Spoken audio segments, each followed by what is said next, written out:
Halo semuanya, balik lagi sama gua Raffi Eka Putra. Kali ini kita masih ada di GJAW 2024 dan kita ada di samping dari Aletra L8 EV ya. Ini adalah EV yang ini rebate tapi dia hitungannya mobil nasional karena ini adalah merek Indonesia. Dan mobil ini basicnya mungkin kalian udah tahu ya, ini dari Geely Livan ya, Livan Auto. Jadi nanti kita akan lihat seperti apa. Tapi mobil ini uniknya biasanya kalau kita dari luar tuh di spec down ke Indonesia, ini mobilnya di spec up untuk di pasar Indonesia. Seperti apa mobilnya, ikutin terus video ini sampai habis.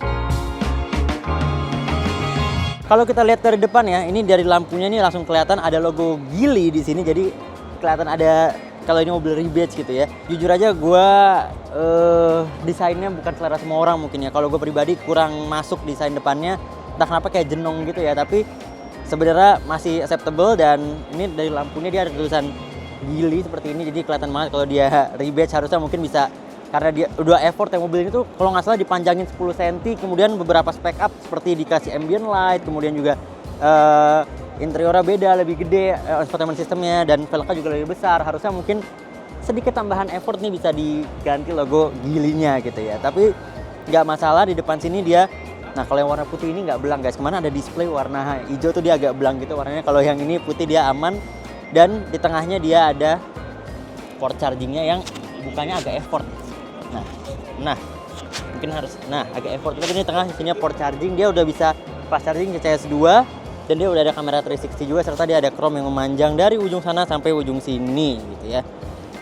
Ini dia desain sampingnya ya. Di sini kelihatan banget kalau dia lebih panjang 10 cm dibanding rivalnya itu. Di belakang nih dia ada desain seperti ini juga nih, melekuk ini, ada punuknya gitu, dan ya lagi-lagi di kecil sini ada tulisan Geely-nya karena emang lagi-lagi dia basicnya dari Geely. Ini dia velg yang gue bilang lebih besar daripada pasar China-nya. Dia velgnya di sini dia 18 inci dengan ukuran ban 225 55 ring 18, dan dia desain velgnya dia seperti EV-EV lainnya, dia aerodynamic tapi ini bukan plastik ya. Nih, ini beneran besi dibuat kayak gini karena banyak EV yang dia pakai velg biasa kemudian dikasih plastik cover supaya dia lebih aerodynamic, tapi kalau ini dia beneran desainnya seperti ini. Jadi kalau dipegang keras bos gitu ya. Bannya juga bagusnya pakai ban Hankook khas untuk SUV, STS, SUV. So, ya ini bakal ngasih aerodinamika yang lebih bagus daripada kalau misalnya pakai velg biasa. Dan of course dia depan belakang sudah pakai rem cakram. Sekarang langsung aja kita ke belakang. Oke, sekarang kita udah sampai di bagian belakangnya, dan jujur aja gue lumayan suka sama desain bagian belakangnya. Dia futuristik sama seperti EV pada umumnya dengan logo Aletra yang panjang dan besar. Ini ya menandakan kalau ini adalah mobil merek nasional ya. Meskipun dia ada logo Geely here and there, tapi dia tetap mobil nasional. Desainnya lampu LED-nya memanjang nih, kalau malam hari akan memberikan citra yang tersendiri buat si mobilnya. Dan karena ini kelihatannya lebih tebel jadi ya, kelihatannya lebih muat banyak. Kita buka aja langsung si bagasinya. Of course dia sudah power tailgate, nggak usah diragukan lagi. Dan ini bagasinya. Bagasinya lumayan besar ya, cuman disayangkan ini dia ada storage di bawah sini sebenarnya. Ini bisa dibuka. Set. Nah, tapi jadi nggak rapi. Tapi di sini pakai buat emergency segala macam. Cuman sayangnya dia itu nggak flat ya. Jadi kalau kita lipat gini, nah dia itu ada kenaikan di sini. Mungkin sedikit improvement nih kalau bisa ada cover kali ya di sini supaya bagasinya bisa rata lantai at least untuk di belakangnya. Jadi nggak ada gundukan seperti ini. Berarti saya small improvement. Menurut gue pribadi mungkin ini ya, ini si 10 cm yang di extend. Mungkin kalau kita ukur nih, ini 10 cm nih ya. Jadi ini yang ditambahin buat pasar Indonesia. Jadi dia agak beda level gitu, beda kasta ya. Tapi mungkin itu hanya small improvement. Secara overall bagasinya bagus, lumayan luas, dan dia ada mungkin ya ini aja lah yang kecilin, dan tutup lagi dari sini.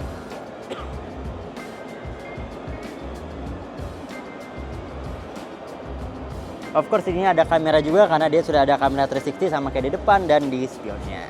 Nah ini dia drivetrainnya. Untuk drivetrainnya dua tipe ya, dan itu sama semua. Dia 161 HP dan 240 Nm untuk tenaganya. 0 ke 100 dia 10 detikan, dan dia juga di limit di 160 km per jam untuk kecepatannya. Nah perbedaan antara dua tipe, antara L8 dan L8 adalah L8 Ace adalah di baterainya. Baterai mereka itu teknologinya beda dan baterainya juga kapasitasnya juga beda. Kalau yang standar itu dia kapasitasnya 50 kWh dengan range sekitar 431 km. Sementara kalau yang L8S dia menggunakan baterai yang lebih canggih, dia dibilangnya bulletproof baterai ya. Bukan artinya baterainya dia bulletproof, tapi dia dites dengan ditembak dengan peluru dan dia aman dengan kapasitas yang lebih besar juga, 64 kWh dan range-nya 540 km untuk sekali pengecasan. Jadi dia cuma beda di baterai aja, secara power dia sama, ada yang let's say short range dan long range. Secara pengecasan juga sama, dia bisa fast charging, jadi ya bedanya hanya di kapasitas baterai serta range-nya aja. Sekarang langsung aja kita masuk ke interior dan lihat seperti apa interior dari Aletra L8 EV ini. Sekarang kita sudah di dalam interior dan kita mulai dari kabin belakangnya dulu. Di belakangnya ini ya, ini bukan belakang sih, dia 3 baris. Ini kita di kabin tengahnya dan dia itu 7 seater, tapi kalau biasanya 7 seater itu 3 di depan, 2 di belakang. Nah kalau yang di sini dia 2 di depan karena dia captain seat dan 3 di belakang. Jadi gue nggak yakin sih, nanti kita coba lah. Tapi gue nggak yakin ini dia 7 seater beneran. Menurut gue ini untuk 6 seater sih, karena ini ventilasinya sempit banget gitu ya. Nanti kita coba, tapi kita bahas dulu tengahnya.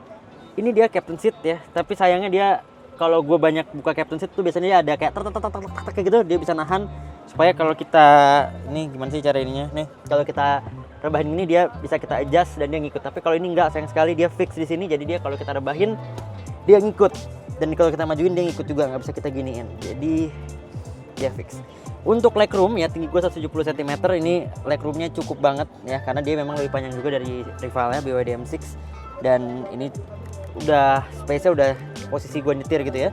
Kalau kita majuin banget buat kompensasi di belakang mungkin segini, ini masih nyaman banget meskipun pahanya nggak terlalu tersangga, karena jujur aja dia bangkunya agak tinggi, because lagi-lagi seperti yang gue bilang di awal, ini adalah mobil yang basicnya sebenarnya bensin di convert jadi EV, jadi dia butuh space di sini buat baterainya. Jadi permasalahan paha yang nggak tersangga tuh ada di mobil ini. Tapi kalau kita posisinya gini dan kita perjalanan agak jauh, ini masih oke banget, masih bisa. Dan kalau posisi kayak gini di belakang tuh masih bisa ditempatin buat orang dewasa. Di sini ada dua USB, ada A dan C. Di atasnya polos aja dan ada 2 outlet AC yang untungnya dipisah ya, jadi nggak perlu berantem antara depan dan belakang. Sisanya ya udah, kalian dapat outlet AC di sini. Dan karena mobil ini tadi juga kita bahas ya, mobil ini adalah mobil yang katanya double kompresor, jadi harusnya di belakang juga kerasa dingin banget karena dia outlet AC-nya sampai ke baris ketiga. Sekarang kita coba aja baris ketiganya. Nah ini dia posisi yang tadi gue set ke depan gitu ya, jadi di belakang sini masih muat paha meskipun mentok, tapi kalau tadi posisinya kayak tadi dia bisa duduk di sini orang dewasa. Mungkin lebih majuan lagi dikit nanti masih bisa dan duduknya masih oke.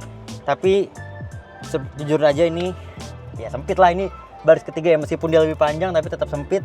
Dan ini headrestnya bisa naik turun yang ini, tapi yang tengah coba ya. Ini tengah kayaknya fix gini aja, tapi yang kanan dan kiri bisa dinaikin. Di belakang sini tetap ada USB charging, tapi cuma satu, sebelah sana nggak ada, cuma ada di sebelah kiri. Nah benefitnya kalau kalian duduk di tengah baris ketiga ini, setelah gue pikir-pikir ya, kalian bisa begini. Jadi di tunnelnya kakinya bisa manjang gini. Nah tapi si headrestnya dia fix, jadi ya gitu deh. Menurut kalian mending mana? Mending di kanan kiri atau mending di tengah gini? Kalau menurut gue, kalau posisinya cuman muat 5 orang gitu ya, gue mending di tengah sini sih. Jadi di tengah, lihat ke depan juga luas, kanan dan kiri luas. Ya udah gini aja posisi kalian. Gue rasa gue bisa bear ini buat perjalanan jarak jauh. Jadi nyamannya 5 orang, mungkin kalau mau muat 6 orang, tapi kalau mau dipaksa banget, anak kecil di belakang mungkin bisa 3 jadi 7 seater.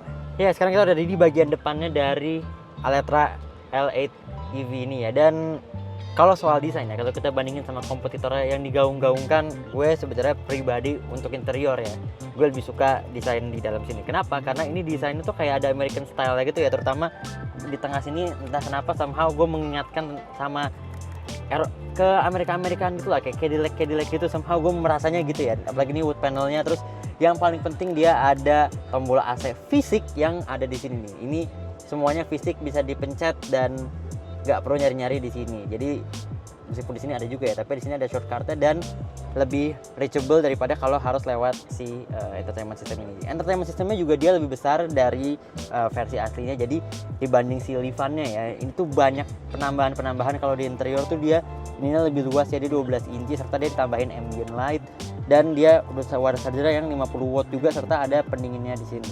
Overall desainnya gue suka banget. Dia lagi-lagi seperti nggak tahu ya, gue merasanya dia kayak mobil Amerika gitu, dan dia door handle-nya seamless sama si handle benerannya, jadi kalau ditarik baru kelihatan gitu ya. Dan ini dia sudah ada panoramik, ini dia kaca mati gitu ya, roof sampai belakang. Panoramik roof bener berarti, tapi tidak bisa dibuka.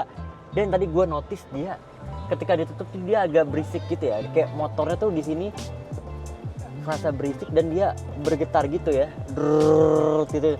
Kalau di kamera mungkin gak kedengeran, tapi di sini kayak kedengeran banget, kayak drrrr gitu ya. Nah, tapi overall ya desain interiornya oke lah untuk bagian depannya. Ini dia ada ada storage di sini, dan gue suka banget lagi-lagi wood panelnya di sini. Ini dia ada sport mode dan eco mode bisa diganti di sini, dan ini buat regeneratifnya tinggal dipencet aja. Ini buat stability controlnya ya. Tetap sih ya, kalau dari luar gue kurang suka desainnya, tapi kalau di dalam masih oke lah. Jadi gimana ya, menurut kalian lebih mending mobil ini atau rivalnya BYD M6? Terserah kalian mau bahas siapa, terserah kalian mau pilih yang mana gitu ya. Silahkan di kolom komentar aja kalian berdebat gitu ya. Kalau kami mah netral lah, kami kan media ya. Ya, itu dia tadi ulasan singkat kita, first impression kita mengenai Aletra L8 EV. Mobil ini adalah pesaing dari BYD M6 seperti yang kita tahu. Dan menurut kalian bagaimana? Silahkan kalian berdebat di komentar. Kalau kami netral ya, kami suka keduanya, dan yang ini lebih penting adalah mobil nasional ya, meskipun dia masih rebase dari Geely. Dan soal garansi, tentu aja karena dia EV, dia garansi 8 tahun atau 500.000 km untuk baterainya, dan 6 tahun untuk mobilnya, serta dia free maintenance selama 6 tahun. Jadi kalau kalian berminat, kalian langsung datang aja ke GJAW 2024 ke boothnya Aletra dan lihat sendiri L8 EV yang menjadi mobil keluarga yang lumayan menarik, apalagi ini sudah EV dan harganya ada di harga 400 jutaan rupiah. Langsung aja tanya dan langsung test drive mobilnya. Dadah!